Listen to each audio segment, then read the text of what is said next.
Hello मित्रों, दोस्तों, भाइयों, बहनों, बेटियों, नमस्कार, नमो बुद्धाय। मेरा नाम सत्यपाल बोध। मैं इस समय साउथ अमेरिका के देश बोलिविया में हूँ। यहाँ नेचुरोपैथी का डॉक्टर हूँ। 75 साल उम्र है मेरी और मैं गरीब लोगों का इलाज करता हूँ, सम्यक कर्म करता हूँ। तो साथ साथ में ये वीडियो भी बनाता हूँ, सच्चाई को पेश करता हूँ। जैसे मेरी ये किताब भारतवर्ष की गुलामी के कारण। देखिए, ये तो भारत 2000 साल गुलाम रहा, लेकिन बाद के 900 साल तो ऐसे हैं कि 700 साल मुगलों ने राज किया, उसके बाद 200 साल अंग्रेजों ने। ये जो 700 साल हैं ये गुलाम रहा। इसके कारण मैं आपको बता रहा हूँ इस किताब के द्वारा।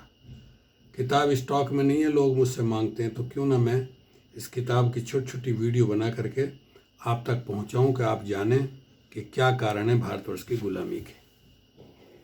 तो साथियों, पिछली वीडियो मैंने बताया था कि अब सरिता की प्रेरणा से हिंदू समाज में एक प्रबुद्ध वर्ग पैदा हो गया है जो अपनी 2000 साल की लंबी गुलामी और वर्तमान पिछड़ेपन व गरीबी से बहुत खिन्न है। वह इसके कारणों को खोजकर हिंदू समाज को गतिमान बनाना चाहता है। मगर मेरा उद्देश्य यहाँ यह बताना है कि कैसे हिंदू व हिंदू धर्म के ग्रंथ के कारण इस देश की गुलामी के कारण हैं इस देश के धर्म ग्रंथ, हिंदू धर्म के ग्रंथ। क्योंकि हिंदू थोती आत्म प्रशंसा द्वारा अपने आप को जगत गुरु व आध्यात्मिक नेता कहकर हम अपने मुंह मियाँ मिट्ठू बन सकते हैं, लेकिन इससे दूसरों को बेवकूफ नहीं बना सकते। वे देखते हैं कि हम 2000 वर्षों से गुलाम रहे हैं तथा जो धर्म समाज इतने दिनों तक गुलामी सह सकता है उसकी अपनी महानता की बातों का क्या मूल्य है। पिछले 2000 वर्षों से हमने सिर्फ पतन व गुलामी ही देखी है। हम बराबर यूनानियों, शकों, हूणों, तुर्कों, मंगोलों, फारसियों, अंग्रेजों और यहाँ तक कि गिने चुने अरबीसियों, गुलामों, हबसियों व एयासों से भी हारते और रोंदे जाते रहे हैं। वह अब 2000 वर्ष बाद जो हम स्वतंत्र हुए हैं तो उसका बहुत कुछ कारण हमारा अपना बल और त्याग नहीं, बल्कि संसार की नई राजनीतिक परिस्थितियां थीं और यह स्वतंत्रता भी देश को बांट देने पर मिली है। और फिर 64 सालों की आज़ादी के, अब तो 74 साल हो गए, 70-74 साल की आज़ादी के बाद भी आज हम उन्हीं देशों से सहायता की भीख मांगते रहे हैं जिन्होंने हमें सदियों तक गुलाम बना के रखा था। साथियों, चूहों जैसी जिंदगी में क्या खूबी है। हिंदू बुद्धि और बाहुबल में संसार की किसी भी जाति से कम नहीं है। फिर यह लगातार 2000 वर्षों की गुलामी क्यों? क्या केवल गुलाम बनकर चूहों की तरह अपनी संख्या बढ़ाकर ही हम हिंदू जिंदा रह सकते हैं? इस तरह से जीवित रहने में कौन सी खूबी है? स्वतंत्रता प्राप्ति के बाद के वर्षों की कहानी तो और भी भयानक है। सारे देश में आपाधापी, भ्रष्टाचार, भाई भतीजावाद और बेईमानी का राज हो गया। ईमानदार, कर्मनिष्ठ और वफादार व्यक्ति का जिंदा रहना असंभव हो गया है। आखिर क्यों? हमारा विश्वास है कि यह हिंदू समाज की चरित्रहीनता का परिणाम है और इसका सीधा संबंध हमारे धर्म शास्त्रों, दर्शन शास्त्रों, सिद्धांतों, आदर्शों और आकांक्षाओं से है। पुनर्जन्म व मोक्ष के सिद्धांतों ने हमें परलोकवादी अकर्मण्य भाग के सहारे जीने वाला व हद दर्जे का स्वार्थी व व्यक्तिवादी बना दिया। हम जो करते हैं वह केवल अपने व्यक्तिगत निर्वाण, मोक्ष या स्वर्ग प्राप्ति के लिए ही करते हैं।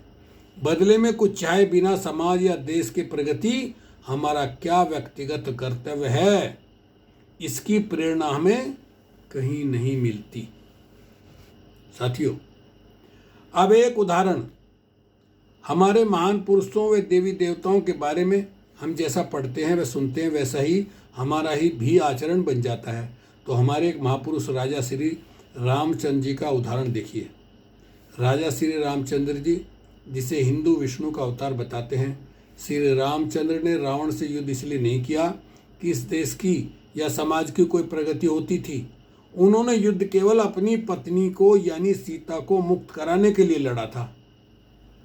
अन्यथा 13 वर्ष तक चुपचाप बैठे रहने का क्या औचित्य था।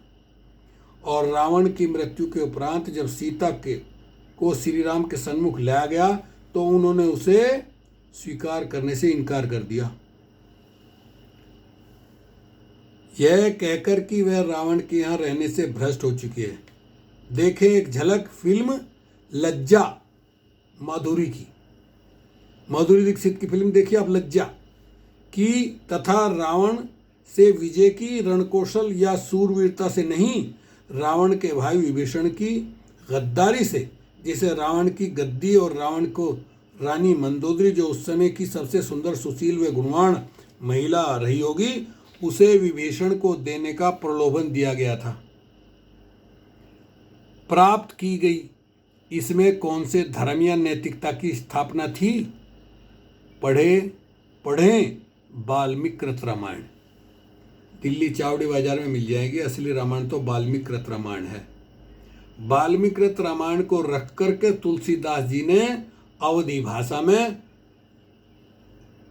अपनी तुलसी कृत रामायण लिख डाली, जिसमें से ये सुंदर कांड, ये उत्तराकांड ही निकाल दिया, उसमें ऐड ही नहीं किया। जो ये मैं बता रहा हूं किस तरह से शंभू की गर्दन काटी गई, समझ रहे हैं आप। और उसमें ये और जोड़ दिया अपनी तरफ से, ढोल गंवार शूद्र पशु नारी सकल ताड़ना के अधिकारी। देखिए, एक दिन बनारस के व्यक्ति सत्यप्रकाश ने कहा, आओ हम सब मिलकर अच्छा समाज बनाएं, फिर से रामराज लाएं। मैंने फेसबुक के द्वारा, जो विश्व का ऐसा ईमेल है कि उसके द्वारा पूरी दुनिया के लोग आपस में वाद विवाद व चर्चा करते हैं, मैंने कहा, सत्यप्रकाश जी, रावण राज्य अच्छा है। उसने कहा, राम तो मर्यादा पुरुषोत्तम थे, बहुत लोग सम्मान करते हैं उनका। भारत में 50% हिंदू हैं, उनमें से 40% लोग श्री राम को ईश्वर का अवतार मानते हुए पूजते हैं। तब मैंने कहा, मिस्टर सत्यप्रकाश को समझाया कि सुनी सुनाई बातें कह रहे हो, क्या वाल्मीकि रामायण में उत्तराखंड पढ़ा है? उसने कहा, नहीं, अब कहाँ से मिलेगी वो ओरिजिनल वाल्मीकि रामायण? मैंने तुलसी कृत रामायण पढ़ी है, उसमें ये, यानी मैंने कहा कि राजा राम ने एक शंभुक शूद्र धीवर ऋषि शंभुक का कत्ल किया था, क्योंकि वह ईश्वर की भक्ति यानी पढ़ने पढ़ाने का काम कर रहा था। ऐसा उसने ब्राह्मणों के कहने से किया था। ये है राम की मर्यादा की निरपराध व्यक्ति को मार डाला।